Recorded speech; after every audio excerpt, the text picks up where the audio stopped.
This is day 266 of Ukraine's resistance. This is Mediacentru Ukraine. My name is Vasil Samokhvalov. With us is Oleksandr Kharchenko, director of the Center for the Energy Industry Studies. Oleksandr, hello. Hello.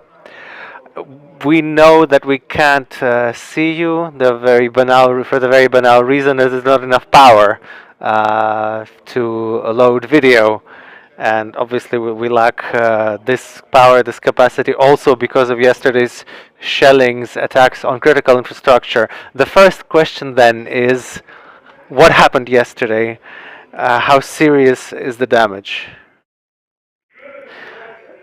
Yesterday we saw the biggest attack on critical infrastructure since the start of the war. It was much more powerful than previous waves.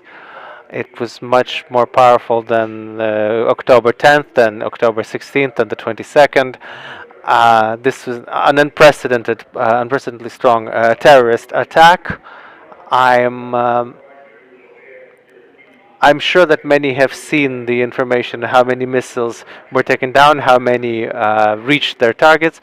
Unfortunately, many reached their target, enough to create significant damage. The Moscow regime was aiming for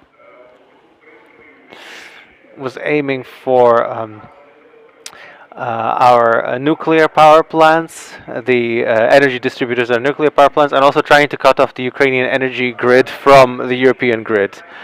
At least 15 substations have been damaged. Various degrees of damage, more or less serious. There are some very serious. We've had some very serious hits. The infrastructure has taken some very serious hits. Probably about 20 million Ukrainians were without power yesterday. I hope that by now, based on the numbers that I saw about an hour and a half ago, perhaps another 500,000 Ukrainians are still without power. But their power will be renewed in the nearest hours. All of the critical infrastructure have had their power restored in major cities, and work continues. Work continues. It's all very tense, but work continues. Thank you very much. What are the prospects for repair, replacing? How long will this take? What resources will it need? I have to say that the consequences of these attacks will make themselves felt for a long time. Even if we assume there will be no further attacks, we'll need 5-6 weeks just to normalize the work of the energy system and bring it back to a situation where at least the majority of the users are either not cut off or cut off but for a time of maybe 2 to 4 hours a day. But this is if we assume no further attacks. At the same time, a lot of work is being done to find and transport equipment, necessary equipment, critical equipment for renewing our lines and grids. Our resources are almost exhausted. I have to say, there's a lot of work with partners and providers and energy companies all over the world, really. Last night we were talking to South Korea, we're talking to Japan. In spite of all the time difference, there's a lot of work is being done for any equipment that can be used, that can be given us in a short at a short notice. We're hoping to get it to help Ukrainians get power, electricity, and maintain the energy system operational. How much closer did yesterday's attack bring apocalyptic scenarios? Okay, let's be real here. Yesterday's attack lowered the Ukraine's grid's resistance. Much of the damage is very, very felt, very unpleasant. At the same time, Muscovites failed to reach their goal. They were counting on a blackout. That didn't happen. the system survived, and the system holds, and all of the damage is being repaired. On the one hand, yes, it did hurt, and yes, it did bring down, did damage our capacity to quickly restore providing power, but at the same time we understand that the system held, that there was no blackout, and we're doing our best.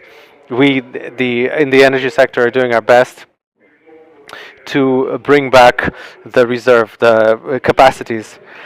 One of the goals, as you said, was to attack the power lines, to cut us off from our plan B.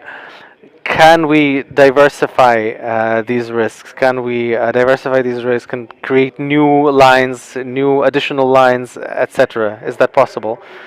Okay, so it's a bit different. This won't be additional power lines or additional connecting lines. This won't be a kind of a physical, go and build something new right now. Unfortunately, that's a long, slow process, building a high voltage power line. But we do have a plan B, a plan C of what to do if it happens, how to quickly restore contact, what to do within the grid. So we understand that the people at work at the energy sector and the dispatcher and the Ukrinform dispatch service and the technical engineering teams understand what they should do. They have their plans, their blueprints, and they have their understanding of how to operate. So I can assure you that all of the necessary steps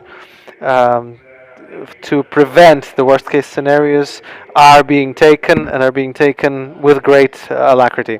A question that was very relevant yesterday might not be as relevant now after these attacks, and this will be also our final question today. Restoring the energy and power in deoccupied territories, particularly Kherson. What is the situation like there, and what might change after yesterday's attacks? The situation in Kherson is so difficult that yesterday's attacks changed nothing. Physically, the grid is physically destroyed. The grid is all of the key elements of equipment of the substations are destroyed. Not only the high voltage, but also distributing stations. All of this was basically scorched earth stuff. They did their best for us not to be able to renew things for as long as possible. The situation is made more difficult by the fact that unfortunately the shelling from the territory is still controlled by the Moscow regime. Can still reach key substations of the region. So engineers today, the operators of the Ukrinform grids and the local distributing company Kherson Oblenergo have come up with a plan of how to restore the system with the greatest effect, and to how to make it difficult to damage. This plan is in operation, and this work will go on regardless of new attacks, without any regard for new attacks and new missiles coming in. The work goes on. Thank you very much. With us was Oleksandr Kharchenko, director of the Center for the Study of the Energy Industry. He was telling us about the consequences of yesterday's strike on critical infrastructure in Ukraine. At 1 p.m., we'll be discussing the consequences of these strikes in Lviv and the region. Our guest today will be Maxim Kozitsky, head of the regional administration, and Andriy Sadovey, mayor of Lviv. See you.